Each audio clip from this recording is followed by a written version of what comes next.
Hello everyone, welcome back to our channel. मैं आर्या और आज हम अपना पुराना चैप्टर जो हमारा चल रहा था रिप्रोडक्टिव हेल्थ उसको कंटिन्यू करने वाले हैं। पिछले लेक्चर में हमने बैरियर मेथड तक देख लिया था। अब आज हम स्टार्ट करेंगे इंट्रायूटेरिन डिवाइसेस से। So let's get started. Intrauterine devices की डेफिनेशन क्या होती है? Devices inserted into the uterus by doctors और train nurses through the vagina to prevent pregnancy. ऐसे डिवाइसेस जिनको हम यूट्रस में इंसर्ट करवाते हैं डॉक्टर्स या किसी ट्रेन नर्सेस के थ्रू वेजाइना से होते हुए, उसे कहते हैं इंट्रायूटेरिन डिवाइसेस। ये क्या करते हैं? ये प्रेगनेंसी नहीं होने देते, दे प्रिवेंट प्रेगनेंसी। अब कितने तरह के आईयूडी होते हैं वो देख लेते हैं। Types of IUDs: non medicated IUDs जिसमें आ जाता है lips loop, than copper releasing IUDs जिसमें आ जाता है CUT CU7 Multiload 375, hormone releasing IUDs जिसमें आ जाता है प्रोजेस्टेरेट LNG-20। ये जितने भी क्या कहते हैं ये है, इसके एग्जाम्पल बहुत ज़्यादा इंपॉर्टेंट है।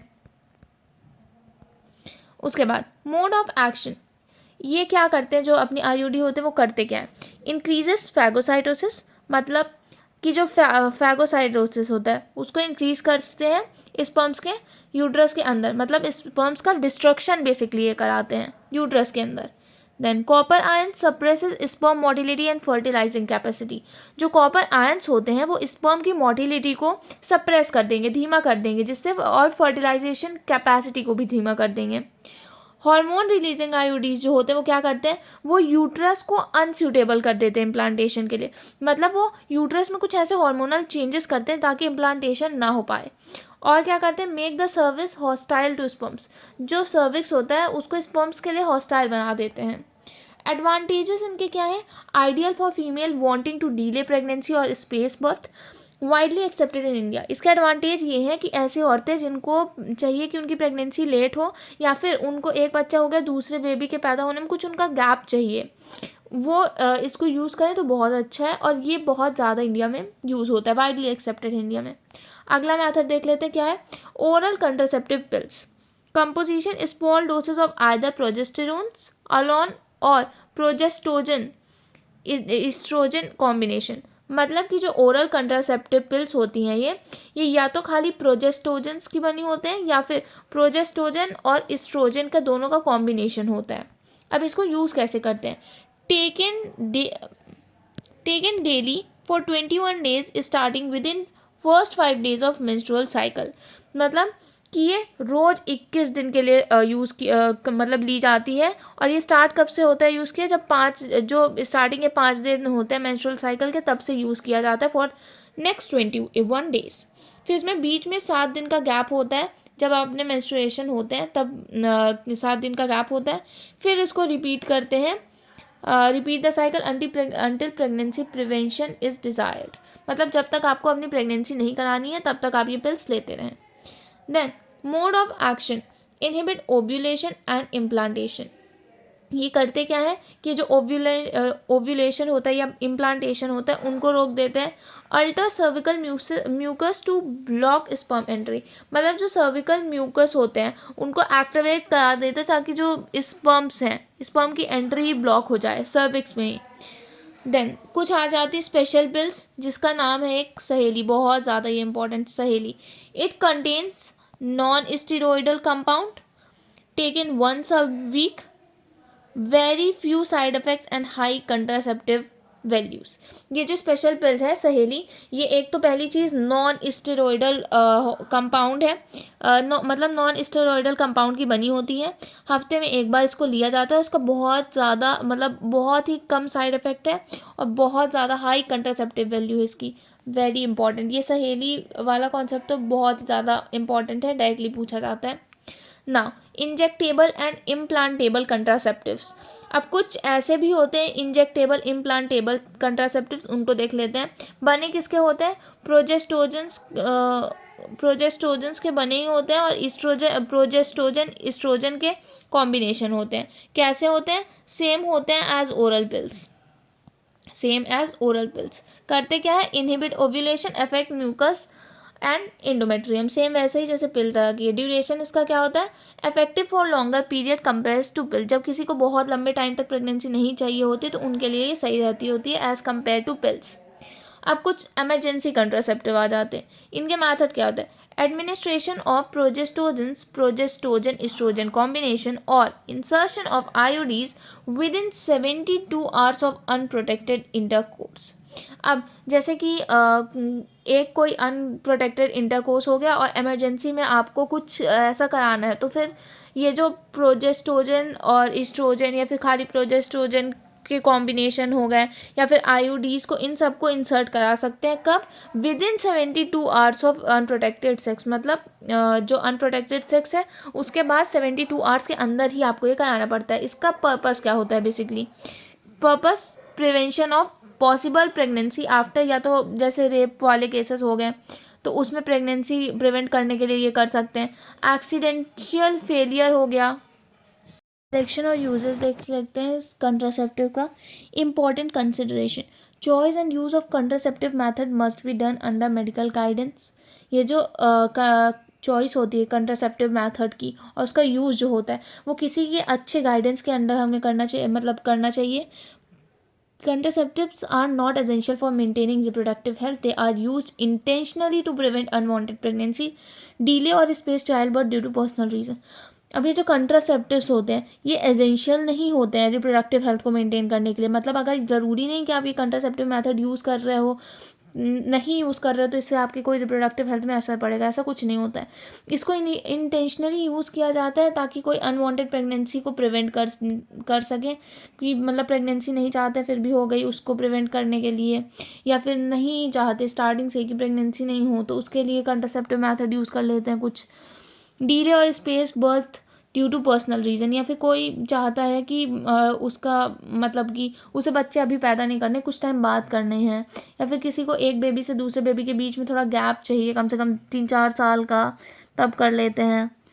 अब दूसरा रोल क्या होता है पॉपुलेशन कंट्रोल में इसका, wide spread use of contraceptive contribute to reducing population growth. अब होता क्या है कि जब बहुत लोग इस अच्छे मतलब ये जो सेक्स है वो कंट्रासेप्टिव मेथड यूज़ करके कर रहे हैं तो उससे पॉपुलेशन ग्रोथ बहुत मतलब बहुत हद तक रिड्यूस होती है। पॉसिबल साइड इफ़ेक्ट, अब इसके कुछ साइड इफ़ेक्ट क्या है, इससे नोजिया हो सकता है, एब्डोमिनल पेन हो सकता है, ब्रेक थ्रू ब्लीडिंग भी हो सकती है, इरेगुलर मेंस्ट्रुअल साइकिल भी होंगे, और बहुत मतलब बहुत रेयर रिस्क होता है ब्रेस्ट कैंसर का। अब देख लेते हैं बहुत important, that is medical termination of pregnancy act जो कि 2017 में आया। पर्पस इसका क्या था, reduce illegally abortion and resulting maternal mortality and morbidity. ये अब ये किस लिए आया था कि ये जो इलीगल अबॉर्शंस हो रहे हैं जिसकी वजह से या तो जो माँ है उसको उसकी जान को खतरा है या कुछ भी, तो उन सबको ख़त्म करने के लिए या फिर कम करने के लिए ये क्या कहते हैं MTP स्टार्ट हुआ था ये एक्ट। इसका लीगल प्रोविंशन क्या है कि ये जो है MTP वो खाली 12 वीक तक होनी चाहिए, that is our first trimester. मतलब कि स्टार्टिंग के 3 महीने तक अगर हो गया MTP तब तो अच्छी बात है, बट अगर मतलब अगर आप 3 महीने के अंदर अंदर MTP करा रहे हैं तो एक मेडिकल प्रैक्टिशनर या फिर एक डॉक्टर के अंडर में करा सकते हैं। बट अगर आप 3 महीने से 6 महीने के बीच में कराएं तो आपको वहाँ पे कम से कम 2 डॉक्टर की या फिर 2 मेडिकल प्रैक्टिशनर्स की वैलिडेशन चाहिए होती है। Now permitted ground for termination, risk to life at the pregnant women. अब इससे क्या होता है कि जो प्रेग्नेंट वुमेन होती है उनकी लाइफ को रिस्क होता है। Possibility of grave injury to her physical and mental health, और इससे क्या होता है कि जो होती है क्या कहते हैं जो एक इंडिविजुअल है उसकी फिजिकल में और मेंटल हेल्थ में बहुत असर पड़ता है। High likelihood that the child if born would suffer from severe physical और मेंटल एबनॉर्मलिटीज, और इसकी वजह से अगर कोई बच्चा हुआ है तो वो बहुत ही ज़्यादा फिजिकल और मेंटल एबनॉर्मलिटी से जूझेगा। Now here comes our MTP, that is medical termination of pregnancy. Definition intentional or voluntary termination of pregnancy before its full term, also called induced abortion। मतलब जो इंटेंशनली कराया जाए क्या कहते हैं टर्मिनेशन प्रेगनेंसी के पहले, उसको क्या कहते हैं इंड्यूस्ड अबॉर्शन। ग्लोबल स्टैटिस्टिक्स के according about 45 to 50 million MTPs are performed every year worldwide, accounting for 1/5 of all conceived pregnancy. मतलब कि जितनी भी पूरे वर्ल्ड में कंसीव प्रेगनेंसी होती उनमें से जो 1/5 पार्ट है, मतलब ओवरऑल 45 to 50 मिलियन MTP होती हैं हर साल पूरे वर्ल्ड में ना। कुछ लीगल और एथिकल एस्पेक्ट है एमटीपी के। MTP involves emotional, ethical, religious and social concerns. MTP में क्या आ जाता है? इमोशनल, एथिकल, रिलीजियस और social concerns. The government of India legalised MTP in 1971 under strict condition to prevent misuse. मतलब जो गवर्नमेंट है इंडिया की, वो एमटीपी को लीगलाइज की थी 1971 में। उसमें भी कुछ स्ट्रिक्ट कंडीशन लगा के उसको लीगलाइज की थी। These restrictions aim especially to stop illegal female foeticide which are major concern in India. अब ये जो भी क्या कहते हैं रेस्ट्रिक्शंस लगाई थी, उसमें सबसे मेजर चीज़ ये थी कि ये जो कुछ लोग होते हैं ना कि कुछ लोग होते हैं जो क्या कहते हैं एमनियोसेंटेसिस से पता कर लेते हैं कि लड़का है कि लड़की है, फिर उसके बाद अगर लड़की आ जाती है तो उसको क्या कहते हैं उसका अबॉर्शन करा देते हैं। तो वो सबको रोकने के लिए इन्होंने कुछ रिस्ट्रिक्शंस भी लगाई थी। अब एमटीपी के रीजंस क्या है? To terminate unwanted pregnancy during casual और unprotected sexual intercourse, failure of contraceptive method, pregnancy resulting from rape. अब ये एमटीपी कब की जाती है? मोस्टली तब होते हैं जब कोई अनवांटेड प्रेगनेंसी हो गई है, जैसे कि मतलब अनप्रोटेक्टेड सेक्स कर लिया, या फिर कंट्रासेप्टिव मेथड जो यूज़ किया वो फेल कर गया, या फिर रेप की वजह से कोई प्रेगनेंसी हो रही है, तो उस वक्त एमटीपी होती है। When continuation of the pregnancy poses a risk to the mother health or life, could be harmful or fatal to the fetus। अब ये जो होता है इसकी वजह से मदर की जो हेल्थ होती है, उसकी लाइफ होती है, उस पर भी असर पड़ जाता है और हार्मफुल भी हो सकता है फीटस के लिए। Now safety and risk. कुछ सेफ्टी और रिस्क है। सेफेस्ट पीरियड है इसका फर्स्ट ट्राइमेस्टर से। मतलब कि एमटीपी आप कब करा सकते हैं? जब आपके स्टार्टिंग के 3 महीने तभी आप एमटीपी कराएं तो सेफ रहें। हाई रिस्क कब होता है? जब second trimester abortion are more complicated and dangerous. मतलब कि जो अगर आप 6 महीने के बाद करा रहे हैं या फिर 6 महीने तक करा रहे हैं, तो उस टाइम जो रिस्क होता है ना वो हाई हो जाता है और कॉम्प्लिकेटेड हो जाता है वो abortion. Now unsafe practices. Many MTPs in India performed illegally by unqualified person leading to serious health hazards और इवन डेथ। अब बहुत सारी एमटीपी इंडिया में ऐसी हैं जो इलीगली होती हैं।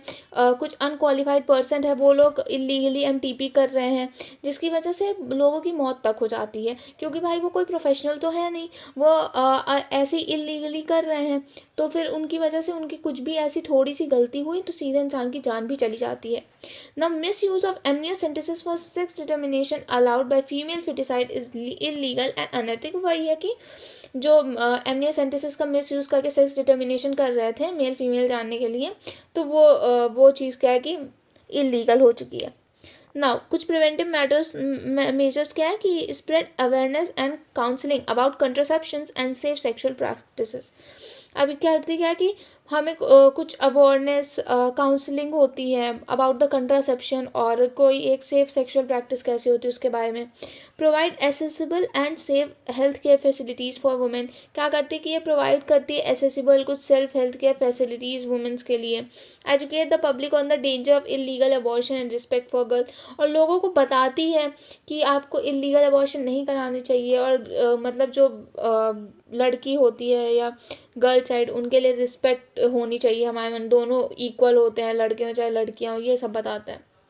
Now our very important part, that is sexual transmitted infection, जिसको बोलते हैं STIs। Definition: infectious or disease transmitted through sexual contact are called sexually transmitted infections. STIs, venereal diseases, VDs, reproductive tract infection, RDIs। अब ये जो sexual transmitted disease होती हैं, ये sexual contact के थ्रू होती है कि सपोज़ दो लोग के बीच में सेक्स हो रहा है, उसमें से कोई एक है जो STI पॉजिटिव है और उसको ये चीज़ मालूम नहीं है, तो वो वैसे ही दूसरे को भी अपना STI ट्रांसफ़र कर सकता है। अब सबसे कॉमन STI क्या होता है? गोनोरिया हो गया, सिफिलिस हो गया, जेनिटल हर्प्स हो गया, क्लामाइडियासिस हो गया, जेनिटल वॉर्ट हो गया, ट्राइकोमोनियासिस हो गया, हेपेटाइटिस B हो गया, HIV leading to AIDS. AIDS सबसे ज़्यादा डेंजरस होता है, वेरी इंपॉर्टेंट एड्स के बारे में। अब इसका मोड ऑफ ट्रांसमिशन क्या होता है वो देख लेते हैं। अगर अनप्रोटेक्टेड सेक्सुअल इंटरकोर्स हुआ है विथ इन्फेक्टेड पर्सन, मतलब भाई कि अगर कोई एक पर्सन है वो इन्फेक्टेड है STI से और उसने अनप्रोटेक्टेड सेक्सुअल इंटरकोर्स कर लिया, मतलब कि कोई भी बैरियर मेथड यूज़ करके नहीं किया है, तो वहाँ पास से ये ईजिली ट्रांसमिट हो सकता है। नाउ शेयरिंग कंटेमिनेटेड नीडल्स और सर्जिकल इंस्ट्रूमेंट, और ऐसा कि एक कोई STI पॉजिटिव इंसान है और उसके जिस इन्फेक्शन से आपने मतलब उसके जो इन्फेक्टेड इंसान है उसको आपने किसी एक सिरिंज से इंजेक्शन लगाया, अब उसी से आप किसी नॉर्मल इंसान को अगर लग रहा है तो उसको भी STI हो जाएगा। और या फिर किसी ट्रांसफ्यूज़न कर दे इन्फेक्टेड ब्लड का, किसी इंसान को STI है और उसका ब्लड आप दूसरे की बॉडी में डाल रहे हैं तो भी हो जाएगा। Transmission from infected mother to foetus, और हाँ मदर से फीटस में भी ये हो सकता है। Now, curability. Completely curable if detected earlier. Gonorrhoea, syphilis, chlamydiasis, genital warts, trichomoniasis, मतलब ये जितने भी है ना, अगर इनको अर्ली डिटेक्ट कर लिया तो ये क्योर हो सकते हैं, बट इनमें से कुछ इनक्योरेबल भी हैं। इनक्योरेबल बट मैनेजेबल, मतलब इनको मैनेज कर सकते बट इनक्योर नहीं कर सकते। दैट इज़ मतलब इनको क्योर नहीं कर सकते, बाकी मैनेजेबल है ये। वो होते हैं hepatitis B, genital warts, HIV infection. Very important. इसमें पूछ सकता है कि कौन से होते हैं जो कि इनक्योरेबल हैं, तो ये चारों नाम आपको मालूम होने चाहिए। अब इसके कुछ अर्ली सिम्टम्स क्या होता है? इचिंग और irritation in genital regions, fluid discharge और mild pain, swelling or sores on genitals. Female often asymptomatic infections may remain undiagnosed for long. मतलब कि इसमें क्या होता है कि इचिंग होती है, इरिटेशन होती है जेनिटल रीजन में, फ्लूइड डिस्चार्ज हो रहा है, कुछ हल्का हल्का दर्द हो रहा है, स्वेलिंग हो रही है जेनिटल एरिया में आपके। फीमेल में मेजरली होता क्या कि अगर सिम्टम्स नहीं दिखें तो ये इन्फेक्शन जो होता है, अगर वो बहुत टाइम तक उसको डायग्नोस नहीं किया तो फीमेल्स में जल्दी से पता भी नहीं चलता है। ना पॉसिबल कॉम्प्लिकेशन, अब अगर इसको ट्रीट नहीं किया गया तो इससे होता क्या है? पेल्विक इन्फ्लेमेटरी डिसीज़ हो जाती है, अबॉर्शन या फिर स्टिल बर्थ हो जाता है, एक्टोपिक प्रेगनेंसी हो जाती है, इनफर्टिलिटी हो जाती है और कैंसर ऑफ रिप्रोडक्टिव ट्रैक हो जाता है। वेरी इंपॉर्टेंट, ये पढ़ लेना क्या क्या मतलब क्या कहते हैं, अगर ट्रीट नहीं करेंगे तो क्या होंगे। अब इसके प्रिवेंशन और कंट्रोल क्या है? Avoid sexual prevention and control, avoid sexual contact with unknown और मल्टीपल पार्टनर्स, मतलब कि बहुत सारे लोगों से या मतलब कि बहुत सारे पार्टनर चेंज करना सेक्सुअल कॉन्टैक्ट के लिए, तो वो अवॉइड करें। Always use condom during coitus के दौरान कॉन्डम ज़रूर यूज़ करें। Consult a qualified doctor for early diagnosis and proper treatment, और जितना जल्दी ये डायग्नोस हो जाएगा उतनी अच्छी चीज़ है, उससे आप इसको कंट्रोल कर सकते हैं। Spread awareness to reduce stigma and encourage medical attentions, मतलब कि लोगों को बताएं कि इसके बारे में अगर आप जाके डॉक्टर से पूछ रहे हैं, डॉक्टर को दिखा रहे हैं, तो कोई शर्म वाली बात नहीं है, कुछ नहीं हो जाएगा, आप बिल्कुल जाके बता सकते हैं, अपनी प्रॉब्लम शेयर कर सकते हैं। Note, STI are major public health concern, especially in 15 to 24 year age group. Prevention, awareness and responsible behavior are the key to control. STI जो होते हैं वो मेजर पब्लिक हेल्थ कंसर्न हो जाते हैं, स्पेशली 15 to 24 ईयर जो age group होता है उसमें, और जितना आप इसको प्रिवेंशन इसके लिए कर सकते हैं, जितना आप इस अवेयर रहेंगे और रिस्पॉन्सिबल रहेंगे उतना ज़्यादा अच्छी चीज़ है। अब अपना अगला आ जाता है इनफर्टिलिटी के बारे में देख लेते हैं। Definition, inability of a couple to produce children even after 1 year of unprotected sexual cohabitation, मतलब कि कुछ कपल्स ऐसे होते हैं कि जिनका मतलब कि 1 साल तक उन्होंने मतलब अनप्रोटेक्टेड सेक्स किया, उसके बाद भी उनके बच्चे नहीं हो रहे हैं या फिर प्रेगनेंसी नहीं हो पा रही है, कुछ प्रॉब्लम आ रही है, वहाँ पे इनफर्टिलिटी उसे कहते हैं। इसके कॉजेज़ क्या होते हैं? कुछ फिजिकल डिफेक्ट है उसकी वजह से इनफर्टिलिटी नहीं होती, कंजेंटल एबनॉर्मेलिटीज़ है, मतलब बर्थ से कोई एबनॉर्मेलिटी है उसकी वजह से भी नहीं होती, कोई डिसीज़ इन्फेक्शन है, साइड इफेक्ट है किसी ड्रग का, या फिर इम्यूनोलॉजिकल या फिर साइकोलॉजिकल फैक्टर है कोई, उस वजह से नहीं होते। Note, in India females are often blamed but infertility can be due to male factor as well. India में हमेशा इनफर्टिलिटी के लिए मेजॉरिटी टाइम्स फीमेल को ब्लेम किया जाता है, बट इनफर्टिलिटी खाली फीमेल से नहीं होती, मेल से भी हो सकती है। Very important. ना डायग्नोसिस एंड ट्रीटमेंट, अब इसके डायग्नोसिस और ट्रीटमेंट क्या है वो देख लेते हैं। Infertility clinic provide expert evaluation and corrective treatment If natural conceptions is not possible, couples are assisted through assisted reproductive technologies, that is ARTs. Infertility clinic जो होती हैं वो कुछ एक्सपर्ट इवैक्यूलेशन करेक्टिव ट्रीटमेंट बताती हैं इस चीज़ों का, और अगर नेचुरल कंसेप्शन नहीं हो पा रहा है तो कपल जो होते हैं वो कुछ एसिस्टेड रिप्रोडक्टिव टेक्नोलॉजीज़ का यूज़ करते हैं। अब ये एसिस्टेड रिप्रोडक्टिव टेक्नोलॉजी है क्या? Techniques that help infertile couples to have children through medical assistance in gamete handling and fertilization. ऐसी टेक्निक जिसकी वजह से जो कपल हैं उनके वो किसी मेडिकल असिस्टेंस के थ्रू उनका बच्चा हो रहा है, जिसमें कि गैमीट को या फिर फर्टिलाइजेशन वाले केसेस को हैंडल किया जा रहा है, उसे कहते हैं असिस्टेड रिप्रोडक्टिव टेक्नोलॉजी। अब कुछ टाइप्स हैं आर्ट के। पहला आता है in vitro fertilization. In vitro fertilization क्या होता है? Fertilization of ovum and sperm outside the body. मतलब कि फर्टिलाइजेशन हो रहा है ओवम और स्पर्म का outside the body in lab condition.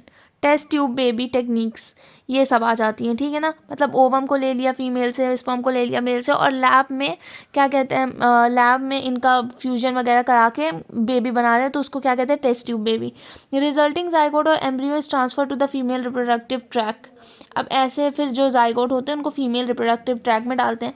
अब ये फीमेल रिप्रोडक्टिव ट्रैक में डालने मतलब कब डाल रहे हैं इसके बेसिस पे भी दो पार्ट में डिवाइड हो जाते हैं। एक हो जाता है जिफ्ट और एक होता है आईयूटी। जिफ्ट क्या होता है? Zygote intrafallopian transfer. मतलब कि जाइगोट जो होता है या फिर अर्ली एम्ब्रियो जो कि अपने 8 ब्लास्टोमियर वाली उसमें है एज में, वो ट्रांसफ़र हो जाते हैं फेलोपियन ट्यूब में।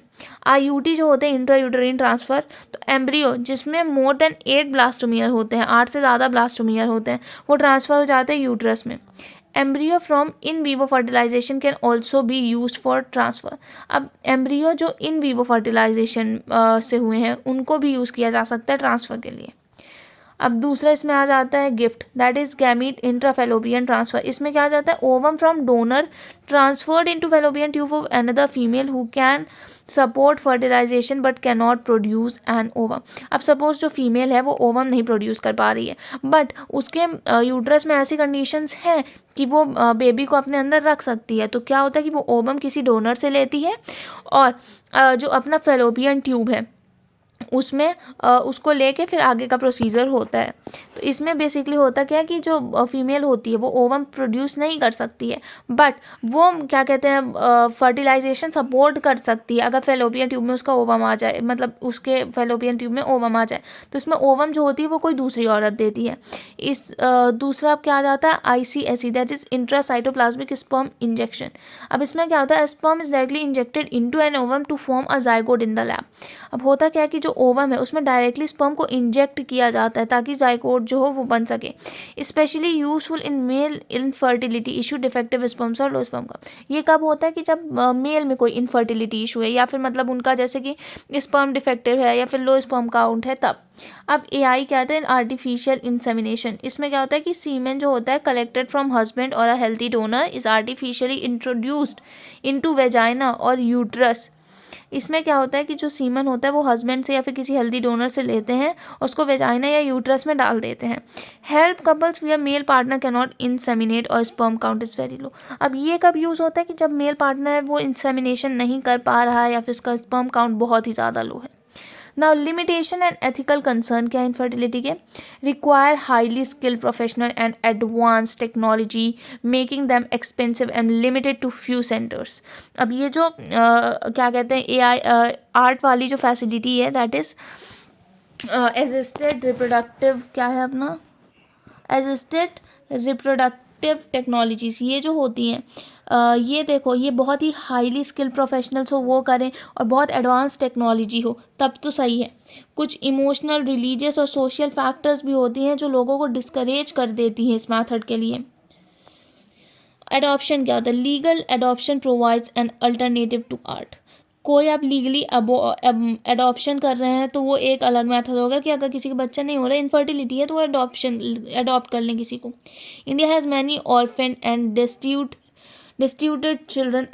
Adoption serve both social responsible and parental desires. तो अगर किसी की अगर इनफर्टिलिटी है, वो अगर मतलब वो अगर टेक्नोलॉजी की हेल्प नहीं लेना चाहता, तो वो एडॉप्शन भी करा सकता है। इससे बहुत सारे मतलब सोशली भी ये बहुत अच्छी चीज़ है। और इंडिया में तो बहुत सारे ऐसे क्या कहते हैं बच्चे हैं, बहुत सारे ऑर्फनेज हैं, वहाँ पास से लोग बच्चों को क्या कहते हैं अडॉप्ट कर सकते हैं। So that's it for today. यहाँ पे अपना ये चैप्टर ख़त्म हो रहा है। अगला चैप्टर हम अगले लेक्चर में स्टार्ट करेंगे। Till then if you guys have any doubt please let me know in comment section. Thank you for watching. Bye bye.